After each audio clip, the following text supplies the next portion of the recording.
நான் சொன்னேன்னா அனந்தமங்கலம் ஆஞ்சநேயர் கோயிலுக்கு போயிட்டு அப்படியே வர வழியில் திருக்கடையூர் கோயிலுக்கு போயிட்டு வருவோன்னு. இது இந்த பக்கம் உள்ள சந்நிதியோட கோபுரம், அந்த பக்கம் இல்லாமல், அதாவது காரைக்கால் பக்கம் இருந்து வந்தோன்னா இந்த கோபுரம் இந்த பக்கம் அப்படி தெரியும். ஈபி லைன் மெயினே இந்த சைட் தான் கொடுத்துருக்காங்க பார்த்தீங்களா.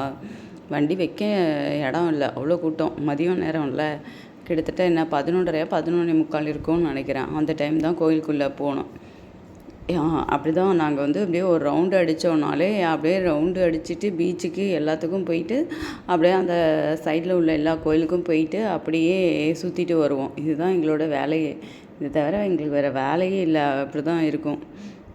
செம்ம ஃபன்னாக இருக்கும். ஆனால் எப்பயுமே நாங்கள் தான் பண்ணுவோம். அப்படியே கோயிலுக்கு போன மாதிரியும் ஆச்சு, லாங் ட்ரைவ் போன மாதிரியும் ஆச்சு, ஓடின மாதிரியும் ஆச்சு, ரவுண்ட் அடித்த மாதிரியும் ஆச்சுன்னு. இதுதான் அவரோட காலசம்ஹார மூர்த்தி இருக்கிற கூரை. அந்த கூரை மட்டும் எவ்வளோ அழகாக வச்சுருக்காங்க பாருங்களேன், கோபுரம் போட்டு.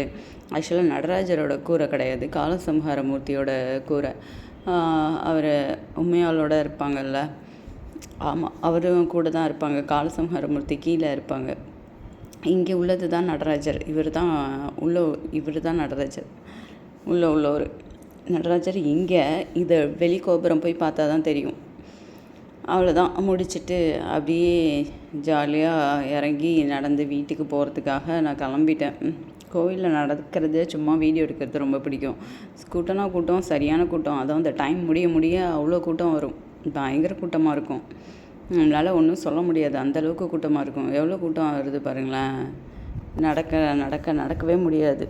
ரொம்ப பார்த்து நடக்கணும். முன்னாடி அவ்வளோ கூட்டம் போகும்.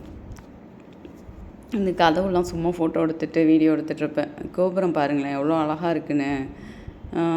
செம்மையாக இருக்குல்ல.